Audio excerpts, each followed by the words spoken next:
자, 우리 옆에 있는 분들 인사하겠습니다. 잘 나오셨습니다. 감사합니다. 고맙습니다. 환영합니다. 네, 고맙습니다. 네, 우리 본당이 새롭게 됐죠? 어떠세요? 네, 좋으시죠? 우리 찬양대만 좋고 다른 분들은 별로 안 좋으신 것 같아요, 그죠?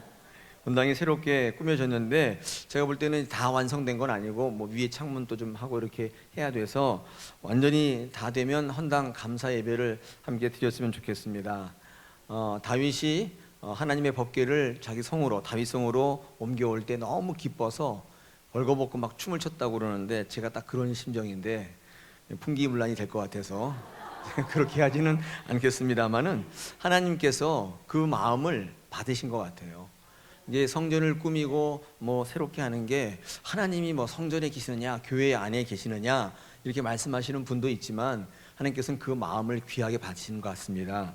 우리가 그런 마음, 하나님 앞에 좋은 걸 드리고자 하는 마음이 있으면 하나님께서 그 마음을 보셔서 우리의 삶에 축복하시고 우리 가운데 역사하실 줄로 믿습니다. 할렐루야. 고맙습니다. 오늘 생각하여 보라 라고 하는 제목을 가지고 저와 여러분 말씀 같이 나누기를 원합니다.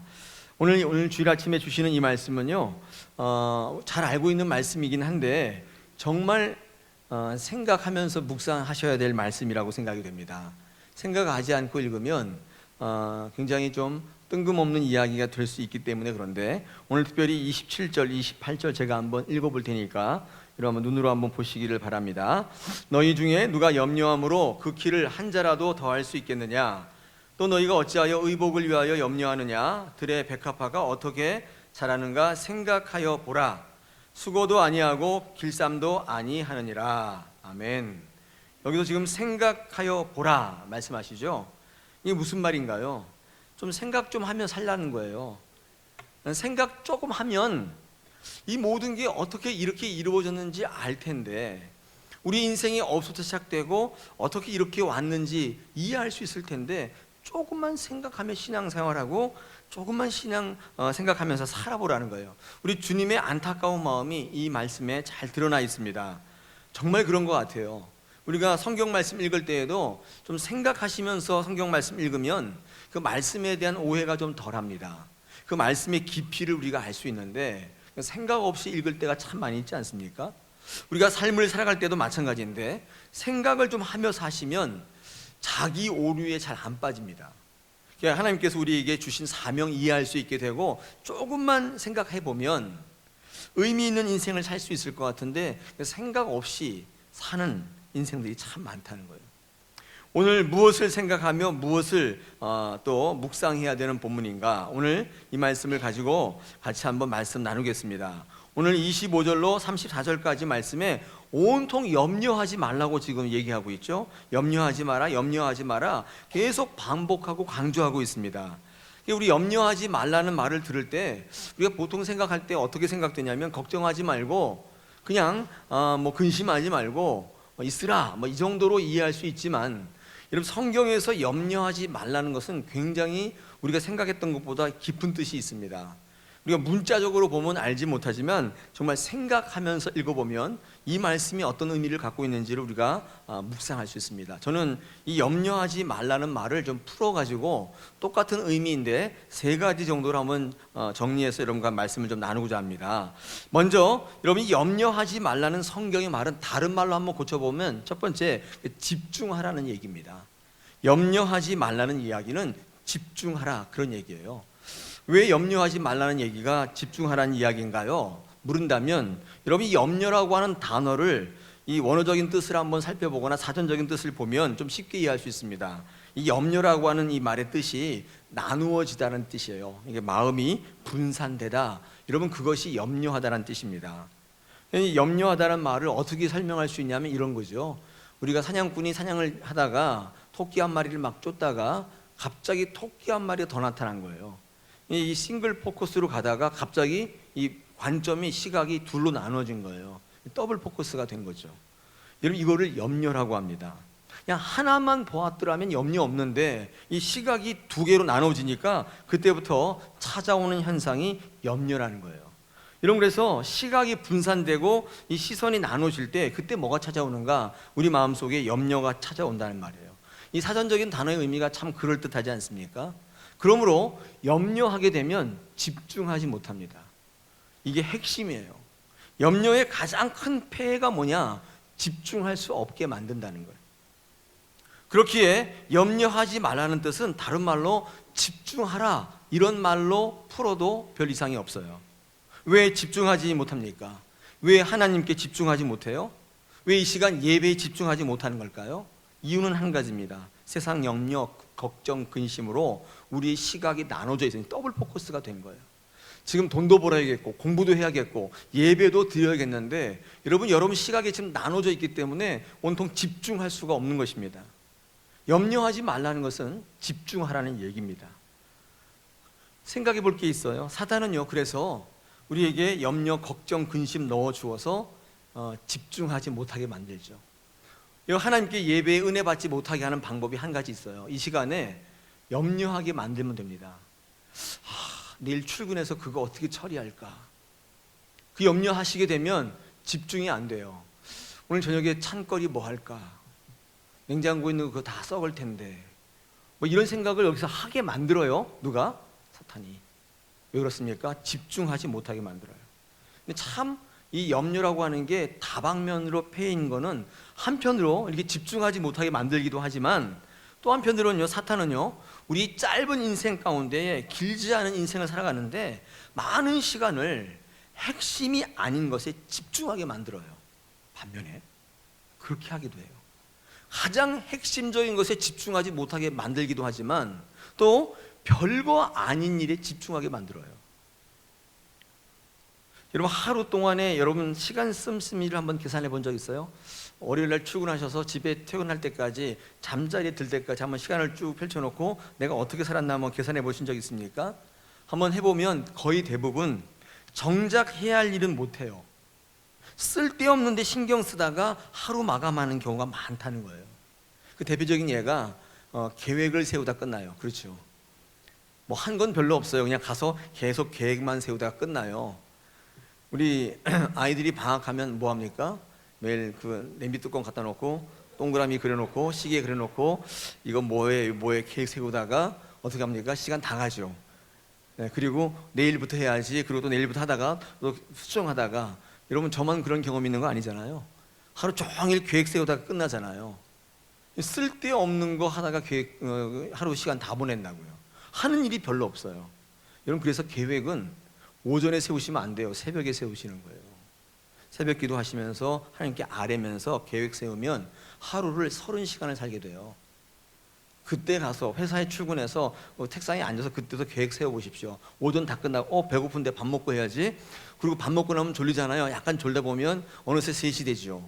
3시 어영부영하다 하면 퇴근 시간 되고 아무것도 못하고 집에 오면 너무 허탈하죠. 누가 뒤에 있어요? 사탄이 있어요. 핵심적인 것이 집중하지 못하게 만들고 쓸데없는 논쟁, 쓸데없는 분쟁에 사로잡게 만듭니다. 이게 마귀의 전략입니다. 하나님께 집중하지 못하게도 만들지만 우리 인생의 별거 아닌 일에 집중하게 만들어서 우리 인생 다 낭비하게 만들고 끝끝내 실패하게 하는 사단의 작전이에요. 이 모든 것들이 어디서부터 나와요? 염려에서부터 온다는 거예요. 염려를 다른 말로 염려하지 말라는 말을 집중하라는 말로 바꿔도 문제가 없어요. 우리 안에 염려가 가득해지면 우리에게 나타나는 특징이 있습니다. 그게 자기 집중이고 자기 사랑이에요. 한번 잘 들어보십시오. 하나님께서 우리에게 나에게 집중하라, 지금 예배니까 하나님께 집중하라 명령하시는데 이 집중이 안 되는 분들이 있어요. 이 염려가 가득한데 이런 분들은요, 하나님께 집중하지 않는 대신에 자기에게 집중합니다. 자기 사랑이 너무 넘쳐나요. 마귀가 노리는 게 이런 거예요. 관심 끊고 이기적이 되라는 거예요. 뭐 교회건 성도건 전도건 기도건 뭐 그런 거 관심 끊고 내 할 일이나 하라는 거예요. 네가 지금 그럴 때냐는 거예요. 지금 네가 지금 지금 사업이 이 모양인데 지금 네가 전도할 때냐는 거예요. 다 끊고 너에게 집중하라는 거예요. 너를 사랑하라는 거예요. 이게 마귀가 우리에게 하는 거예요. 염려하지 말아야 되는 이유 중에 가장 큰 게 뭐냐면 자기에게 집중하게 만들므로 하나님께 집중하지 못하게 만들어요. 생각해 보십시오. 하나님께 집중한, 자기에게 집중하는 사람 하나님께 집중 못해요. 어떤 분이 저한테 그렇게 얘기해요. 나에게 집중도 하고 하나님에도 집중하면 되지 않습니까? 그거 없어요. 그렇게 힘들다고요. 그 성경은 뭐라고 얘기해요? 너를 부인하라고요. 내 십자가를 져야 한다는 거예요. 그렇지 않고는 제자의 삶을 살아가기가 어려워요. 그러므로 사단 마귀는 내 사랑, 내 집중해서 하나님 앞에 나올 수 없도록 만듭니다. 이게 사단의 작전입니다. 오늘 본문의 26절에서 30절을 제가 다시 한번 볼 텐데, 여러분 제가 한번 빠르게 읽어볼 테니까 여러분 눈으로 한번 따라 보시기를 바랍니다. 공중의 새를 보라, 심지도 않고 거두지도 않고 창고에 모아들이지도 아니하되 너희 하늘 아버지께서 기르시나니 너희는 이것들보다 귀하지 아니하냐? 너희 중에 누가 염려함으로 그 길을 한 자라도 더할 수 있겠느냐? 또 너희가 어찌 의복을 위하여 염려하느냐? 들의 백합화가 어떻게 자라는가 생각해 보라. 수고도 아니하고 길쌈도 아니하느니라. 그러나 내가 너희에게 이르노니 솔로몬의 모든 영광으로도 입은 것이 이 꽃 하나만 갖지 못하였느니라. 오늘 있다가 내일 아궁이에 던져지는 들풀도 하나님이 이렇게 입히시거든 하물며 너희일까 보냐. 믿음이 적은 자들아, 작은 자들아 말씀하십니다. 하나님께서 다 입히시겠다고 하잖아요. 다 먹이시겠다고 하잖아요. 그런데 뭐가 걱정이에요? 뭐가 염려예요? 하나님께서 이렇게 약속해 주셨는데 우리에게 마음이 자꾸 염려와 걱정이 들어와요. 그래서 하나님 믿지 못하고 자꾸 내 중심적으로 살아가게 만드는 것입니다. 이건 성향이 아니라 그 뒤에 세력이 있는 거예요. 여러분을 그렇게 만드는 세력이 있습니다. 그러므로 사단은요, 염려하게 만들어서 하나님 중심적인 삶에서 벗어나서 자기 중심적으로 살게 만듭니다. 이거를요, 사단의 작전인데, 그 스크루테이프의 편지라는 책에 보니까 이걸 영적 이간질로, 영적 이간질이라고 합니다. 사단은요, 이렇게 염려를 넣어줘서 여러분과 하나님의 관계를 띄워놓으려고 합니다. 하나님을 의뢰하고 하나님을 신뢰하지 못하도록 만들어가지고 하나님께 더 이상 붙어있지 못하도록 만드는 거, 이게 영적 이간질이죠. 이 사단이 쓰는 영적 이간질이 어떤 것이냐, 제가 지금 말씀드린 것처럼 자기 집중이에요. 자기 사랑. 자기 사랑하는 동시에 하나님 사랑하기 어려워요. 사실은 자기 부인해야 되는데, 여러분 이간이란 말이요, 사이를 낸다는 뜻이지 않습니까? 그러니까 마귀는 어떤 형태로든지 관계를 깨게 만들어서 하나님과 여러분 사이를 내게 만들어요. 교회에서는요, 교육자와 성도와의 사이를 멀게 만들고 또 성도와 성도 간의 관계를 깨뜨립니다. 이렇게 만들어가지고 결과적으로는 교회에 집중하지 못하게 만들고 하나님께 집중하지 못하게 만들고 헛된 것을 자꾸 바라보게 만드는 게 이 사단의 역사입니다. 저와 여러분이 이런 도구로 쓰여서는 안 됩니다. 우리는 교회를 화합하고 또 성도와 성도 간을 잇고 교육자와 성도 간에 잇고 하나님과의 관계를 돈독하게 하는, 여러분 그런 데 쓰임받는 도구가 되어야 할 줄 믿습니다. 우리는요, 알게 모르게 그렇게 쓰임받아요.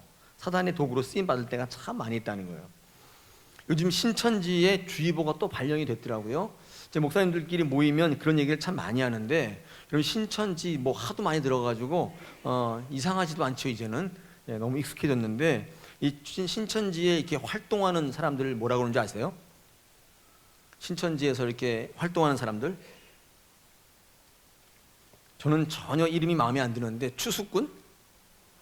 추수꾼이라고 얘기합니다. 추수꾼 계세요 혹시? 네. 네. 여러분 이 추수꾼들이 어떻게 교회를 깨는 줄 아세요? 그 방법이 이간질이에요. 관계 깨트리는 거예요. 우리 교단에서 나온 신천지 추수꾼에 대한 식별법 또는 대처 방법, 이런 유인물이 있습니다. 거기 읽어보면 이렇게 되어 있습니다. 이 추수꾼들이 어떻게 교회를 깨트리는가? 먼저 사람들에게 호감을 얻도록 노력한다고 그래요.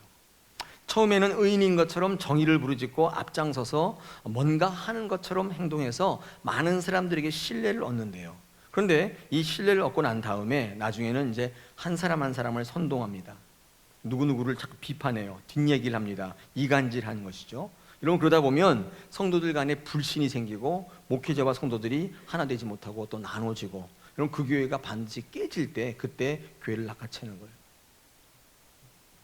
이게 추수꾼들이 하는 거라고 그래요. 제가 언젠가 우리 그 김사만 목사님의 그 설교를 한번 제가 소개한 적이 있었는데, 김사만 목사님 설교 가운데 40일 금식하신 권사님이 계신데 40일 금식하러 이제 기도원에 올라가서 하시지 않았겠습니까? 내려오는데 성령의 역사로 40일 금식하는 분이 있고 또 사탄의 역사로 40일 금식하는 분이 있다. 그렇게 설교하셨다고 그랬죠. 근데 이걸 어떻게 아느냐? 금식하고 내려올 때 집으로 가시는 분은 하나님의 영으로 금식하신 분, 금식 마치고 교회로 오시는 분은 사탄의 영을 받은 분, 그렇게 설교하시더라고요. 이게 뭔가 가만히 들어봤더니 왜 교회로 오신 분이 사탄의 영을 받고 40일 금식한 분이냐? 이분이 교회에 앉아가지고 교회를 분열시킨다는 거예요. 이렇게 얘기한다는 거예요. 젊은 목사한테 가지 말라는 거예요. 그 목사한테 가면 뭐 볼 거 없다는 거예요. 그냥 앉아서 책이나 보고 앉은 사람이 뭘 알겠냐는 거예요. 나한테 오라고, 내가 기도해 주겠다고. 그러면서 교회와 교역자, 성도 간의 사이를 냅니다. 여러분, 그러고 자꾸 방치하면 교회는 반드시 깨지게 돼 있어요. 굉장히 위험하고 무서운 겁니다. 여러분, 교회를 갈라지게 하는 것은 하나님의 영이 아니에요. 하나님의 영은 화합하게 하고 단합하게 하는 거예요. 제가 이렇게 쭉 목회해 보면요, 교회가 어려워지는 것은 무능력 때문이 아닙니다. 무질서 때문이에요. 능력이 없을 때는 오히려 교회가 단합합니다. 하나님께 매달려요. 기도하게 된다고요. 그런데 질서가 없어지면 분별력이 없어져요. 예를 들어 보면 여러분, 무정부 상태에서 소요나 폭동을 한번 보십시오. 누가 선량한 시민인지 누가 폭도인지 구별이 없어요. 이렇게 되면 굉장히 어렵다고요. 그러므로 교회 안에서의 은혜와 능력은 반드시 질서 안에 있어야 돼요. 내가 능력이 있다고 내가 안다고 그렇게 하는 게 아니라 질서 안에 있어야 됩니다. 사단이 교회를 깨트리는 방법, 엉뚱한 곳에 집중하게 만들고 관계를 끊어뜨리게 만드는 이 모든 것들이요, 염려에서부터 시작돼요. 집중치 못하게 만든다는 거예요. 그러므로 오늘 성경 말씀이 여러분에게 염려하지 말라, 이 말은 우리 실생활에 적용할 수 있는 다른 말로 바꿔보면 집중하라는 거예요. 집중할 수 있는 곳에 집중하라는 거예요.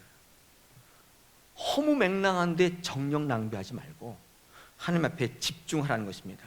하나님께서는 이렇게 우리에게 요구하세요. 그러므로 여러분, 우리 교회의 역할이 뭔가? 이 성도로 하여금 염려 가운데 있게 만들지 않아야 돼요. 그래서 가장 중요한 가치를 붙잡을 수 있도록 자꾸 만들어주는 게 교회의 할 일입니다. 어떻게 하면 예배 자리에 나오게 할 건가? 어떻게 하면 기도 더하게 만들 건가? 어떻게 하면 불신자들에게 전도하며 그 현장에서 성령의 능력을 체험케 할 건가? 여러분, 이런 핵심 가치를 놓치지 않게 만들어주는 거, 이 교회가 할 일입니다. 여러분, 이것이 염려하지 말라는 또 다른 의미예요. 두 번째, 이 염려하지 말라고 오늘 성경은 우리에게 자꾸 반복하고 있는데 다른 말로 바꿔본다면 두 번째 의미가 있습니다. 그것은요, 맡기라는 뜻입니다. 맡기라. 염려하지 말라는 것은요, 맡기라는 뜻이죠. 놓치지 말아야 될 것 중에 하나입니다. 이 염려하지 말라가 맡기라는 것이 또 다른 표현인데, 우리 31절과 32절에 성경은 우리에게 뭐라고 증거하는가 제가 읽어보겠습니다. 그러므로 염려하여 이르기를 무엇을 먹을까, 무엇을 마실까, 무엇을 입을까 하지 말라. 이는 다 이방인들이 구하는 것이라. 너희 하늘 아버지께서 이 모든 것이 너희에게 있어야 할 줄을 아시느니라. 듣기만 들어도 좋은 말씀이죠. 아무리 들어도 실증나지 않는 말씀, 그죠? 하나님이 다 알고 계신데요, 다 구하는 거 주신다고 얘기하시니까 얼마나 좋습니까? 이 어려운 시대에 경기도 안 좋은데 돈벌이도 안 되는데 이 말씀 들으니까 마음의 위안이 되시죠? 다들 돈들 많으신가 봐요. 네, 별로 위안이 안 되세요? 저는 이 말씀 듣는데 그렇지, 우리 하나님이 그런 분이시지, 내가 또 걱정했네, 그런 자기 반성이 저한테 있었습니다. 이 말씀 들어도 참 좋아요. 근데 생각해 보십시오. 생각해 보셔야 돼요. 여러분, 이 말씀을 우리가 생각 없이 읽으면 자칫하면 이렇게 생각해요. 우리로 하여금 아무것도 하지 않아도 된다. 이렇게 이해하시는 분이 개 중에 있더라고요. 전혀 없는 줄 알았는데 계세요. 그래서 모든 게 다 하나님의 은혜로 된다고 생각해서 아무것도 하지 않는 인생들이 있더라는 거예요. 여기는 아마 안 계시겠죠. 여러분, 이 염려하지 말라는 것을 다른 말로 바꾸면 맡기라는 뜻인데, 이 맡기라는 뜻을 조금 이해하실 필요가 있겠죠. 우리 교회에서 목사들이 가장 많이 쓰는 말 가운데 하나가 맡기십시오예요. 그죠? 맡기십시오. 문제 있어가지고 목사한테 상담하러 오면 목사가 뭐라고 얘기합니까? 맡기세요. 그럼 끝나죠. 그러면 이제 많은 분들이 거기다 대고 뭐 하고 그러면 믿음이 없어 보이니까 아멘 하고 오는데 가면서 지금 뭘 맡기라는 거예요. 저 사람은 맨날 맡기라고 그래. 에휴, 이제 미치겠네. 뭐 아무것도 없는데 뭘 맡겨? 뭘 좀 해주든지 뭐 이런 생각이 안 듭니까? 저도 그 교회 다닐 때 목사 되기 전에 뭐 여러 문제를 가지고 하나님 이렇게 목사님에게 나갑니다. 그래서 얘기를 하는데 목사님 얘기 다 듣다가 항상 하시는 말씀이 할 말 없으면 뭐라 그래요? 예, 다 맡기십시오. 하나님께 다 채워주실 겁니다. 근데 뭐 좋긴 한데 그게 무슨 말인지 삶 속에 와닿지 않기 때문에 능력이 없더라는 거예요. 여러분, 하나님께 맡기라, 교회에서 많이 쓰는 말인데 이게 무슨 말일까요? 염려하지 말라는 말로 대체할 수 있는 말인데 이 말이 뭐냐? 뭘 맡기라는 뜻이냐? 그러면 시작과 끝을 맡기라는 거예요. 이 교회에서요, 뭘 맡기라고 할 때 그 의미가 뭐냐면 시작과 끝을 맡기라는 거예요. 다시 말하면 일을 시작하는 것도 하나님이시고 일을 마무리하는 것도 누구예요? 하나님이시라는 거예요. 그거 믿으십니까? 여러분, 일을 시작하는 분도 하나님이시고 일을 끝내는 분도 하나님이라는 사실을 믿으십니까? 여러분, 사도 바울이 뭐라고 고백합니까? 빌립보서 1장 6절에서 너희 안에 착한 일을 시작하신 이가 그리스도 예수의 날까지 이루실 줄을 우리는 확신하노라. 여러분, 우리 안에 선한 뜻을 품고 있는 것조차도 하나님께서 하시는 거예요. 우리가 하는 게 아니라는 거예요. 생각해 보십시오. 우리가 시작한 게 없어요. 인생도 사업도 공부도 무슨 결혼도 기타 그 어떤 것도 우리가 주체가 아니에요. 하나님이 시작하셨어요. 여러분, 이거를 깨닫는 순간부터 신앙이 시작됩니다. 시작의 원인을 나에게서 찾게 되면 신앙이 시작되지 않아요. 여러분의 모든 것의 시작이 하나님이라는 사실을 우리가 깨달을 때 신앙이 시작돼요. 여러분, 끝도 마찬가지입니다. 우리가 인생의 결정권자가 아니에요. 아무리 노력해도 아무리 애써도 우리 뜻대로 되지 않아요. 우리는 이미 많은 경험하지 않았습니까? 뭐 이런 경험 해보셨죠?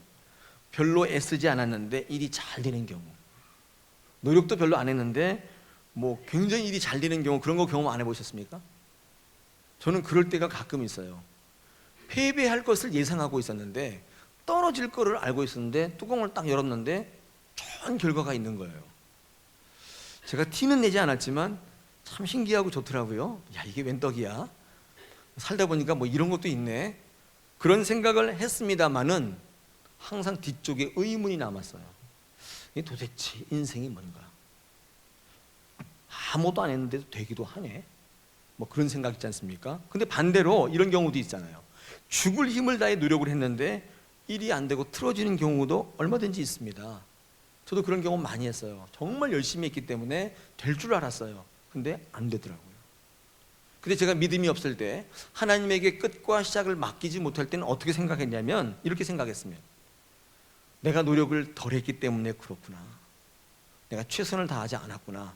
여러분, 세상 사람들은 이렇게 얘기하지 않습니까? 이거 다른 말로 얘기하면 그 실패의 요인을 나에게서 찾는 거예요. 좋은 얘기처럼 들릴 수 있지만 이건 신앙적으로 볼 때 아주 안 좋은 거예요. 이런 실패, 성공 모든 원인을 하나님께 두셔야 돼요. 그게 신앙이에요. 하나님께서 하시는 거예요. 자, 그러면 하나님은 우리에게 어떤 것을 하라고 명령하시는가? 그럼 우리는 뭐 아무것도 안 해도 됩니까? 해야 되죠. 어떤 걸 해야 됩니까?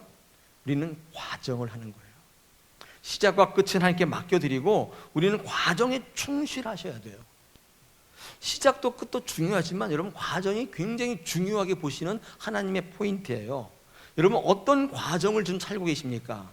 여러분, 결과를 주장하기 위해서, 어떤 결과를 끌어내기 위해서 아무런 과정을 살아도 됩니까? 하나님이 여러분 잘했다 칭찬받는 그 포인트, 과목은요, 끝이 아니에요. 시작도 아니라고요. 그건 하나님께서 하시는 거예요. 어떤 과정을 살았느냐예요. 성경에 보면 아브라함이 딱 그런 사람입니다. 아브라함은요, 일생 동안 커다란 업적이 없어요. 성경 읽어보시면 왕도 아닙니다. 그저 돈 조금 있는 부자였을 뿐이에요. 그런데 왜 인류가 아브라함을 자기 아버지라고 다 부르고 있습니까? 왜 하나님께서 성경을 통하여 아브라함을 믿음의 조상이라고 부르고 있습니까? 읽어보면 딱히 이유가 없어요. 뭐 위대한 일을 한 게 별로 없어요. 성경을 곰곰이 보시면요, 근데 한 가지 이유를 발견하게 된다면 그의 인생의 과정이 참 좋아요. 여러분, 인생의 과정이 좋다는 건 뭐냐면 이런 거예요. 결과에 신경 쓰는 인생이 아닙니다. 업적 남기려고, 공로 쌓으려고, 자기 성취하려고 애쓰는 인생이 아니라 온전히 하나님 붙드는 인생. 어려움이 있을 때마다 자기가 해결하는 게 아니라 하나님께 무릎 꿇는 인생이에요. 이 과정이 참 좋은 거예요. 어려움이 없을 수가 없지 않습니까? 그럴 때마다 내가 하려고 하는 게 아니라 하나님께 무릎 꿇는 인생을 살았다는 거예요. 결과에 집중하는 게 아니라 이 과정에 집중하는 인생을 살았습니다. 그렇게 아브라함이요, 하나님께 칭찬받는 인생 되지 않았겠습니까? 그렇지 않았다면 뭐 많은 업적을 남긴 사람이 하나님께 칭찬받는다면 아브라함은 해당 사항이 없어요. 우리가 인생의 풍성한 열매를 맺게 되려면 농부에게서 배워야 됩니다. 여러분, 농부가 어떤 사람이냐? 이 과정에 충실한 사람이에요. 절대로 결과를 주장하려고 하지 않습니다. 왜요? 농부는 씨 뿌리고 김매 주고 다 하는데 단 하루도 수고의 삶을 살지 않는 날이 없어요. 늘 철저하게 수고하는 삶을 살아요. 그걸로 끝나는 게 아니에요. 그럼 무릎 꿇어요. 기도한다고요. 이거 잊지 않습니다. 왜 그렇습니까? 비를 내려주시는 분은 따로 있다는 사실을 알기 때문에. 비 안 내리면 농사 됩니까? 비 너무 내리면 농사 돼요? 안 돼요. 그거는 농부가 주장할 부분이 아니에요. 그러므로 정말 풍성한 열매를 맺는 농부를 정의하라면 이렇게 정의할 수 있어요. 죽도록 수고하지만 겸허하게 무릎 꿇는 사람, 이 사람이 농부예요. 이건 되게 중요한 정의예요. 죽도록 수고해야 돼요. 이런 과정의 삶을 살아야 한다고요. 그런데 겸허하게 무릎 꿇고 결과를 하나님의 몫으로 돌려드릴 수 있어야 돼요. 이게 안 된다면 인생이 굉장히 힘들어요. 염려와 걱정이 끊이질 않아요. 오늘 본문 34절 한번 보십시오. 거기 본문 34절에 뭐라고 얘기합니까? 그러므로 내일 일을 위하여 염려하지 말라. 내일 일은 내일이 염려할 것이요 한날의 괴로움은 그날의 족하다. 그렇게 얘기하죠. 여러분, 여기에 지금 내일이라고 하는 단어가 몇 번 반복되어 있습니까? 한번 볼펜으로 체크해 보십시오. 이 34절에 내일이라고 하는 단어가 몇 번 반복되어 있습니까? 네? 세 번? 두 번? 예, 세 번입니다. 그죠? 첫 번째, 두 번째, 세 번째, 세 개가 있는데, 여러분이 번역을 보면요, 마지막에 있는 내일은, 그 내일은 tomorrow가 아니에요. 첫 번째와 두 번째는 tomorrow예요. 근데 마지막에 있는 그 내일은 tomorrow가 아닙니다. 영어의 번역이 itself라고 되어 있어요. itself. 이게 뭐예요? 여러분, 마지막에 하는 이 내일은요, 내일이 염려할 것이요 할 때 내일은 시간의 주관자 그 자체예요. 그 하나님이 하는 거예요. 다시 말해서 염려는 여러분의 몫이 아니라는 거예요. 누가 하시는 거예요? 하나님께서 하신다. 우리는 우리에게 염려를 허락하신 일이 없어요. 그 쓸데없는 거 하고 있는 거예요, 사실은. 그냥 시간의 주관자 되시고 시간을 다스리시는 하나님이 하는 겁니다. 여러분, 이게 뭐예요? 맡기는 거예요. 염려하지 말라는 말을 다른 말로 바꾸면 뭐라고요? 맡긴다. 맡기는 것은요, 하나님의 시작과 끝을 맡겨야 돼요. 저도 목회하고 있는데 제가 이런 정신이 없었다면 스트레스 받고 못할 것 같아요. 여러분, 신앙생활 여러분 하시는 입장에서는 잘 모르시지만 목회하는 입장에서는 스트레스가 굉장히 많아요. 근데 이거를 내가 주장하려고 한다면 여기 서 있을 수 있겠습니까? 못하죠. 여러분 인생도 마찬가지라는 생각이 듭니다. 여러분이 결정하려고 할 때 이런 많은 사람들이 힘든 인생을 살아가요. 여러분, 그렇다고 맡긴다고 해서 아무 일도 하는 게 아니에요. 농부처럼 수고하고 애쓰셔야 돼요. 그런데 하나님께서 그 모든 것들을 맡기시면 그 모든 것들을 결정하시고 주관하시고 우리 인생 가운데 가장 좋은 것으로 갚아주시는 거예요. 할렐루야. 네. 이 염려하지 말라 마지막 세 번째, 다른 말로 바꿔보면 성장하라 이 뜻입니다. 성경에는 우리에게 염려하지 말라 이렇게 있는데 세 번째 다른 뜻으로 바꿔보면요, 성장하라는 뜻이에요. 자, 이게 무슨 말인가? 우리 인생에 시험이 닥쳐올 때가 참 많이 있죠. 시험은 두 가지로 나눠볼 수 있다고 그랬습니다. 하나가 시련, 하나가 유혹입니다. 성경에 시험이라고 적혀있는 많은 것들 가운데 이렇게 까집어 보면 그 내용이 두 가지입니다. 하나님께서 우리를 성장시키기 위해 주시는 시련도 시험이라고 되어 있어요. 근데 마귀가 우리를 쓰러뜨리려고 주는 시험, 이 유혹도 시험이라고 되어 있어요. 자, 근데 시련이든 유혹이든 간에 여러분 이 모든 것들을 이기려면, 해결하려면, 염려에서 벗어나려면 성장하면 돼요. 성장하셔야 돼요. 성장하지 않으면 모든 문제가 풀리지가 않아요. 생각해 보십시오. 성장하지 않고 성장하기를 거부하고 내 안팎의 문제를 한번 해결하려고 해보십시오. 염려와 걱정이 늘 따라다녀요. 그래서 해결이 안 돼요. 문제가 있으면 어떻게 돼요? 성장하셔야 돼요. 성장. 그러면 다 해결된다고요. 제가 한번 말씀드린 적이 있는데, 초등학교 때의 애들, 우리 초등학생들 물어보면 걱정 없을 것 같아요? 양양정 원사님, 저 매일 찾아오는 초등학생 한 명이 있어요. 네, 그 물어보면 한숨 팍팍 쉬면서 너 뭐 이렇게 걱정이 많냐 했더니 목사님이 힘들어요. 초등학생이 저 이해가 안 가는데 초등학생 고민이 많더라고요. 나름대로 고민이 있습니다. 내일은 그 고민은 중학교 가면 해결돼요. 그렇죠? 중학생이 되면 초등학교 문제가 다 해결된다고요. 그럼 중학교의 문제는 고등학교 가면 다 해결돼요. 초중고등학교의 문제는요, 대학 가면 다 해결돼요. 그럼 초등학교 때 걱정거리 아직도 걱정하는 분 계세요? 혹시 여기? 초등학교 때 걱정했던 거 지금도 걱정하시는 분 있어요? 네, 그분 병원 가셔야 돼요. 네, 여러분, 이 문제는요, 내가 성장하면 다 해결하는 거예요. 성장이 안 된 상태에서 자꾸 그것을 해결하려고 해보십시오. 걱정, 염려가 끊이질 않아요. 해결이 안 돼요. 그러므로 염려하지 말라는 말은요, 성장하라는 얘기가 똑같아요. 문제가 있으면요, 위로를 받으려고 하는 사람이 있습니다. 이거 습관이 돼요. 문제 안에서 하나님을 바라보는 훈련하셔야 돼요. 여러분, 위로하기를 좋아하는 사람, 위로받기를 좋아하는 사람은 특징이 뭐냐면 훈련 받으려고 하지 않아요. 위로도 참 중요한 사역입니다. 제가 이거 필요 없다고 하는 거 아니에요. 위로 받았습니다. 좋아졌습니다. 근데 본질적인 게 아니에요. 잠깐이에요. 더 중요한 거는 위로해서 좋아진 분들은 똑같은 문제가 또 찾아오면 더 심각해져요. 여러분, 그 문제가 내게 찾아왔을 때 어떻게 하셔야 돼요? 하나님 말씀 앞에 서야 돼요. 여기 괴롭고 힘든 일이라고요. 내가 어떤 문제가 있는지, 내가 뭐가 문제 있는지 말씀 가운데 서는 일은 너무 힘든 일이에요. 어려운 일이라고요. 여러분, 그러므로 성경은요, 우리에게 늘 말씀합니다. 위로의 하나님을 만나라. 하나님의 말씀을 만나라는 거예요. 그때 우리의 문제가 본질적으로 해결되고 그 문제가 또 찾아와도 흔들리지 않게 된다, 그 말이에요. 자꾸 사람을 찾아다니면서 여러분, 그렇게 위로받기를 원하지 마시고 기도하고 말씀의 자리에 나오셔야 돼요. 왜 상처만 받으면 교회에 안 나오세요? 상처 받으면 교회 더 나오셔야 돼요. 하나님 말씀 가운데 세워지고 내가 어떤 사람인지, 하나님이 내게 어떤 존재인지 말씀 가운데 확 만나버리지 않으면 그 문제가 또 좋아져도 또 마찬가지로 뒤집어져요. 이걸 계속 반복하는 삶을 살아간다, 그 말이에요. 하나님 말씀 가운데 서는 거 쉽지 않습니다. 어려워요. 힘든 일이라고요. 그러나 기억하십시오. 이럴 때만 성장이 있어요. 성장이 되어야만 해결이 돼요.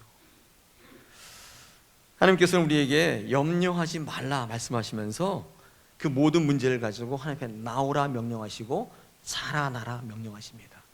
하나님께서는 이 말씀을 통해서 우리가 자라나기를 원해요. 여러분, 신앙생활 하다 보면 상처 없을 수 없죠. 염려 없을 수 없습니다. 인생 살아갈 때 다 있습니다. 그런데 똑같은 상처, 염려지만 어떤 사람은 이것 때문에 망하는 사람이 있고 어떤 사람은 이것 때문에 성장의 동력이 된 사람도 있습니다. 신앙은, 목회는 정답 주는 게 아니에요. 성도들이 문제를 가지고 있으면 그 문제를 가지고 살아내셔야 돼요. 그리고 그 문제를 가지고 하나님 바라볼 수 있는 자리로 자꾸 끌어내야 돼요. 이게 성화입니다. 이게 성숙이에요. 성장입니다. 누가 성장해요?